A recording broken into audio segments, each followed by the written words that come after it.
খবর। শনিবার সকালে মুর্শিদাবাদ জেলার ভগীরথপুর কালুদিয়া নদীতে একটি মৃতদেহ ভাসতে দেখে প্রথমে স্থানীয় বাসিন্দাদের নজরে আসে বিষয়টি। নদীর পাড়ে অচেনা দেহ ভাসতে দেখেই আতঙ্ক ছড়িয়ে পড়ে এলাকায়। খবর দ্রুত ছড়িয়ে পড়তে স্থানীয়দের ভিড় জমতে শুরু করে। ঘটনার গুরুত্ব বুঝে সঙ্গে সঙ্গে বিষয়টি পুলিশকে জানানো হয়। খবর পেয়ে দ্রুত ঘটনাস্থলে পৌঁছায় দমকল ও হরিহরপাড়া থানার বিশাল পুলিশ বাহিনী। পুলিশ ঘটনাস্থল ঘিরে ফেলে এবং স্থানীয়দের সহায়তায় উদ্ধার কাজ শুরু করে।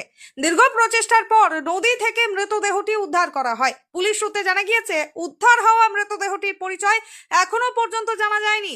দেহে কোনো পরিচয়পত্র বা নথিপত্র উদ্ধার হয়নি, ফলে মৃত ব্যক্তির পরিচয় নির্ণয়ে সমস্যায় পড়তে হচ্ছে তদন্তকারীদের। দেহটি ময়না তদন্তের জন্য পাঠানোর প্রস্তুতি নেওয়া হচ্ছে এবং একই সঙ্গে আশেপাশের থানাগুলিতে নিখোঁজ ব্যক্তিদের তালিকার সঙ্গে মিলিয়ে দেখা হচ্ছে। এই ঘটনাকে কেন্দ্র করে এলাকায় ব্যাপক চাঞ্চল্য ও আতঙ্কের সৃষ্টি হয়েছে।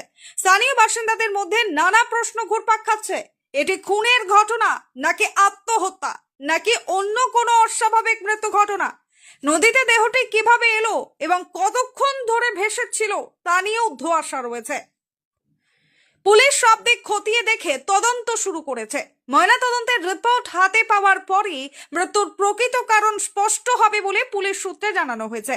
ঘটনার সঙ্গে কোনো অপরাধমূলক দিক জড়িত রয়েছে কিনা তা জানতে তদন্ত চলছে জোর কদমে। এলাকাবাসীর মধ্যে আপাতত আতঙ্কের পরিবেশ থাকলেও পরিস্থিতি নিয়ন্ত্রণে রাখতে পুলিশ নজরদারি বাড়িয়েছে। Bureau report, as Bangla.